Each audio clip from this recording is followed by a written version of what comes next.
Bismillahirrahmanirrahim.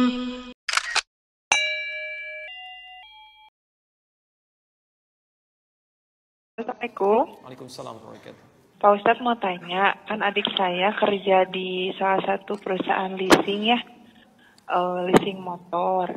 Nah itu kan riba. Terus calon suaminya juga kerja di situ sama.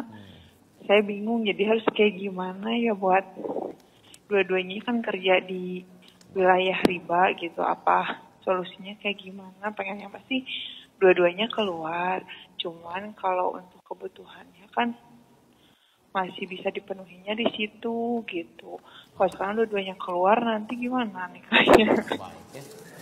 Gitu. Adik saya menikah, kalau permintaan orang tua sih pengennya salah satu keluar atau dua-duanya keluar. Cuman untuk nyari kerja lagi kan Baik, gampang gitu. Gitu aja Pak Ustadz. Makasih. Assalamualaikum. Jazakallah khair insyaallah. Waalaikumsalam warahmatullahi wabarakatuh. Baik, mari kita lihat pelan-pelan ya. Ini persoalan selalu terkait dengan rizki. Rizki. Saya mau tanya, yang punya rizki siapa? Allah. Baik. Yang mengaturnya siapa? Ya sudah, ikuti hukum Allah. Jangan takut kan? Jangan takut. Saya turunkan dulu rumus rizki di Quran ya. Sebentar. Tahan sebentar ya.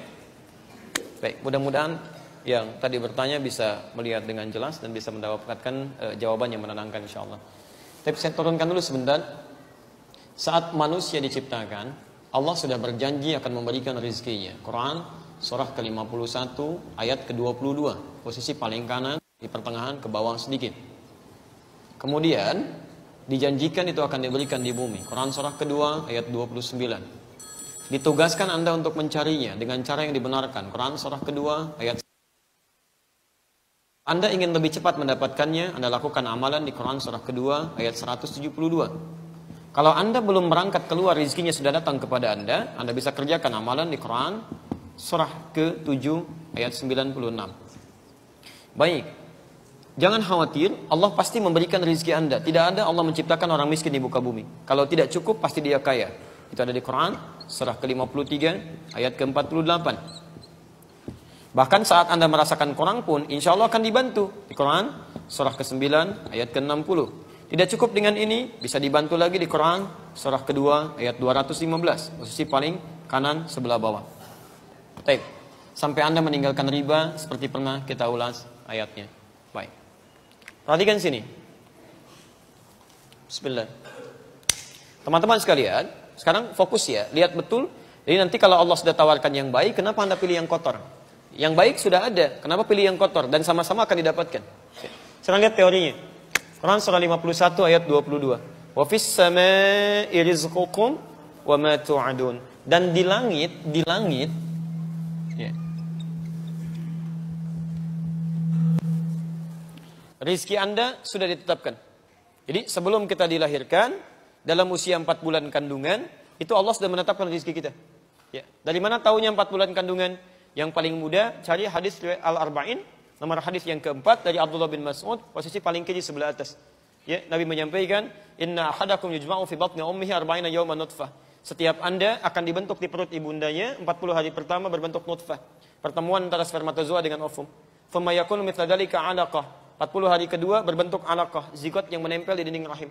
Thumma yakunu mithla dzalika mudghah. 40 hari ketiga, usia 4 bulan berbentuk mudghah. Thumma yursalu ilaihil malak, maka diutus malaikat dalam usia 4 bulan ini.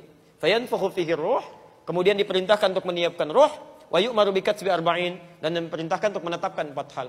Pertama, bikatsbi rizqihi, untuk menetapkan rezekinya sampai dia meninggal. Jadi rezekinya dituliskan sebelum Anda lahir tuh, dituliskan. Makanya Allah menyampaikan, dan di langit rezeki sudah ditetapkan, wa ma tu'adun, dan dijanjikan oleh Allah akan diberikan. Dan Anda lahir. Lahirnya di mana? Di bumi, gitu kan? Baik, rezekinya di mana? Di langit. Tinggal di mana? Di bumi. Bagaimana mendapatkannya? Rezekinya di langit, adanya di bumi, gitu kan? Maka muncul statement selanjutnya di Quran surah kedua ayat 29, posisi paling kanan di sebelah bawah. Walladzi khalaqalakum ma fil ardi jami'a. Rezeki yang di langit itu diturunkan ke bumi untuk Anda olah. Masya Allah. Hujan turun dari langit, menumbuhkan tanah-tanah yang gembur itu, tumbuh pohon-pohonan, ada buah-buahan, bisa Anda ambil. di dalamnya ada emas, ada minyak bumi, ada tembaga, ada macam-macam, Anda olah, jadilah seperti ini. Ada bangunan, ada macam-macam, ada pekerjaan, dan seterusnya. Jadi, Allah janjikan rezeki yang di langit turun ke bumi. Masya Allah. Kita sekarang ada di mana? Bukan, di Masjid Al-Ihsan, di PTM. PTM, ya. Baik, Anda tinggal di PTM. Rezeki Anda misalnya turunnya di Padang. Baik. Padang di mana? Ya, di bumi juga gitu kan? Bumi juga gitu kan? Anda tinggal di PTM, rezekinya di Padang. Taib ya? Maka apa yang harus dilakukan? Taib, sementara turunnya di Padang, Anda tinggalnya di PTM. Maka yang paling logis adalah dilakukan, Anda berikhtiar, dapatkan rezeki itu kan? Anda berangkat, makanya turun ayat. Hikmahnya adalah Quran surah kedua ayat 168. Ini ikhtiarnya. Ya ayyuhan nasu, hei manusia. Jadi hukumnya kalau di Quran disebutkan dengan kata manusia, ini hukumnya berlaku untuk umum semuanya. Baik muslim atau non muslim. Disebutkan 241 kali dalam Al-Quran. Hei manusia, kulu mimma fil ardi. Pakai min dan ma. Lihat kalimatnya. Ya ayyuhan nas, hei manusia, kulu. Silahkan Anda cari rizki, bagian yang bisa Anda makan. Ya.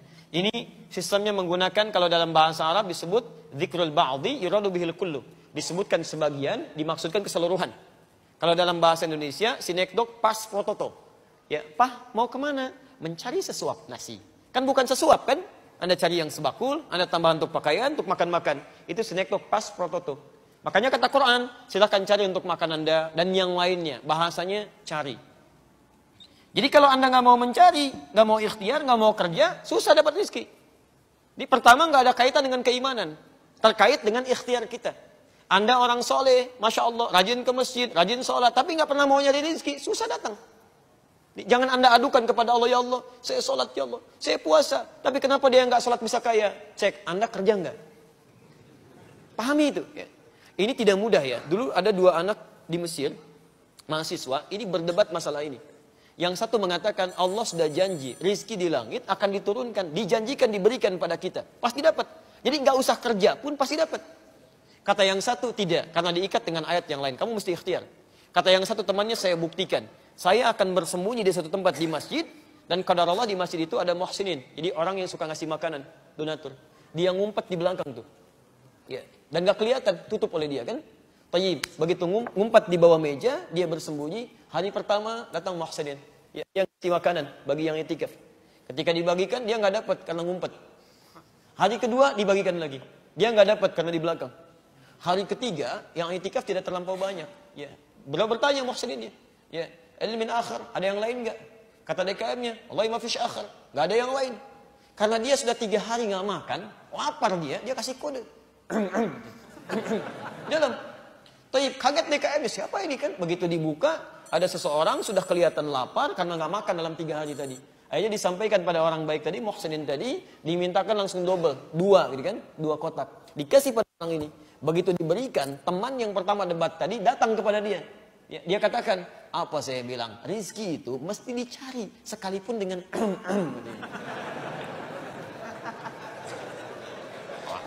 Jadi kalau antum mau mencari, dapat. Ya.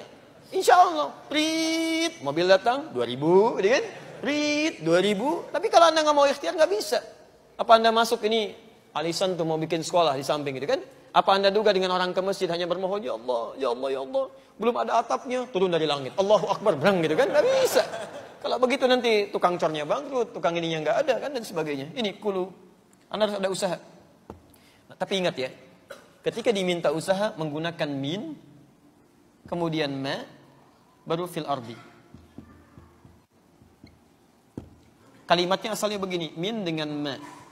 Anda baca dengan idgham kan? Idgham bi gunnah. Jadi mimma untuk memudahkan, kemudian disatukan kalimatnya menjadi begini, mimma. Asalnya seperti ini. Min ini, awas hati-hati ya. Min ini menunjukkan harfut tab'id, menunjuk pada sesuatu yang sebagian, tidak semuanya. Ma sebaliknya, ismun mausulnya dulu adalah amiyah. Sesuatu yang menunjuk pada aspek yang luas. Banyak. Seakan-akan Allah ingin sampaikan begini, silahkan Anda cari kerja untuk kebutuhan makan. Banyak saya sediakan di bumi, tapi jangan rakus. Jangan semua mau diambil. Cukup sebagian yang menjadikan cukup bekal Anda untuk bisa hidup dengan baik dan meraih surga Anda. Jadi kalau Anda bekerja, jangan semua ingin diambil. Ini pengen, itu pengen, itu pengen, ambil ini, ambil itu. Sehingga banyak kesulitan. Dari banyak waktu terbuang, ibadah tertunda, banyak yang dipikirin, kadang-kadang banyak membawa penyakit, dan Anda sendiri yang sulit. Ya, jadi silahkan, tidak dilarang kalau Anda ingin kembangkan bisnis, tapi sekiranya jangan ada sifat serakah untuk mengambil semuanya. Ya, seseorang yang selalu menginginkan semuanya begini, dia tidak akan meraih apapun. Nol. Ya, jelas sampai sini? Tayyib. Jadi ini caranya, silahkan dapatkan halalan thayyiban dengan cara, nah ini poinnya, halal thayyib. Jadi Allah sudah turunkan yang halal, halal dan thayyib terbaik. Apa lawannya halal? Haram. Ya. Jadi ketika Anda memilih yang halal, saat bersamaan akan ada bisikan untuk mencari yang haram. Itu yang bisikin setan. Makanya setelah kalimatnya sampai sini, ada ayat yang diteruskan, wala tattabi'u khutuwatis syaitan. Jangan pernah ikuti langkah-langkah dan jebakan setan. Apa? Bagaimana cara dia mengajak? Lawan daripada ini. Karena saat Anda bekerja, ya ada tawaran pada yang halal, saat bersamaan setan bawa yang haram. Ya, ini pasti fitrahnya begini. Kalau Anda nggak percaya silakan. Saat Anda akan bekerja, selalu ada seperti itu. Tawaran halal, tawaran haram. Kalau Allah sudah tawarkan yang halal, kenapa Anda ambil yang haram? Ya, dan dapatnya segitu juga. Jangan dikira akan beda ya. Saat Anda akan dilahirkan, ditetapkan oleh Allah rizkinya. Tapi dirahasiakan.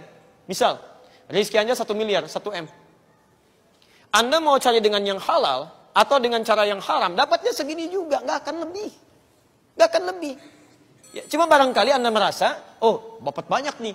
Kalau korupsi dapatnya banyak, langsung 500 juta. Masya Allah, dengan cara yang halal pun, sama dapatnya segitu. Cuman Allah tidak berikan beban bagi Anda, disimpan oleh Allah. Begitu butuh, kasih. Sehingga Anda nggak banyak mikir. Lebih mudah. Masya Allah, saya tanya begini ya. Anda pengen uang 1 miliar, dipegang di tangan kelihatan. Atau dikasih yang sama 1 miliar, tapi ditahan oleh Allah. Setiap butuh, kasih. Setiap butuh, kasih. Pilih yang mana? Oh. Dalam prakteknya ingin kelihatan. Ingin turun, dihitung. Masya Allah. Begitu ada 1 miliar, tempatnya di mana ya? Oh iya, berangkas. Beli berangkas. Masya Allah, begitu disimpan di situ. Berkurang nggak? Cek dulu deh. Cek, Masya Allah. Mau tidur ngecek dulu. Gitu kan? Hitung lagi. Sampai subuh, tahajud nggak? Subuh kesiangan, gitu kan? Ini banyak yang dipikirin. Banyak, gitu kan? Jadi jangan diduga kalau Anda mencari dengan cara yang halal. Kekurangan rezeki, tidak. Nggak ada yang kurang. Minimal kalau nggak kaya, Anda cukup. Quran surah ke-53 ayat 48. Ya, huwa aghna wa aqna. Dialah Allah yang menjadikan Anda kaya atau cukup. Gak ada yang miskin. Ya, burung saja, tahu burung? Halo, tahu burung? Nah, jangan katakan wallahu a'lam. Burung keluar cuma pagi, pulang sore, rezekinya cukup.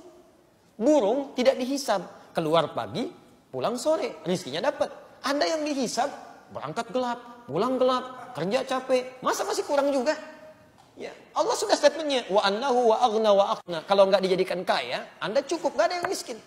Yang miskin itu yang selalu merasa tidak cukup. Merasa tidak cukup. Saking sayangnya Allah dikeluarkan dari kemiskinan. Turunkan zakat. Quran surah 9 ayat ke-60. Masih kurang dengan infak. Quran surah kedua ayat 215. Masih kurang dengan sedekah. Anda zakat dikasih, infak dikasih, sedekah dikasih. Masih mau miskin juga. Anda butuh apa lagi? Maka dari itu, ketika terjebak dengan sesuatu yang haram, gak usah banyak pikir. Cari yang halal.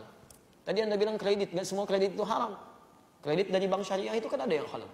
Diakadkan dulu, kemudian dibeli dulu, baru kemudian Anda cicil di situ dengan cicilan yang terbaik. Gak ada masalah di situ. Ya, tapi silakan. Dan itu mulia gitu kan. Menabung lebih bagus lagi. Allah pasti berikan kok. Pasti berikan. Ya, dan insya Allah ketika Anda berjalan di jalan Allah, itu akan diberikan kemudahan.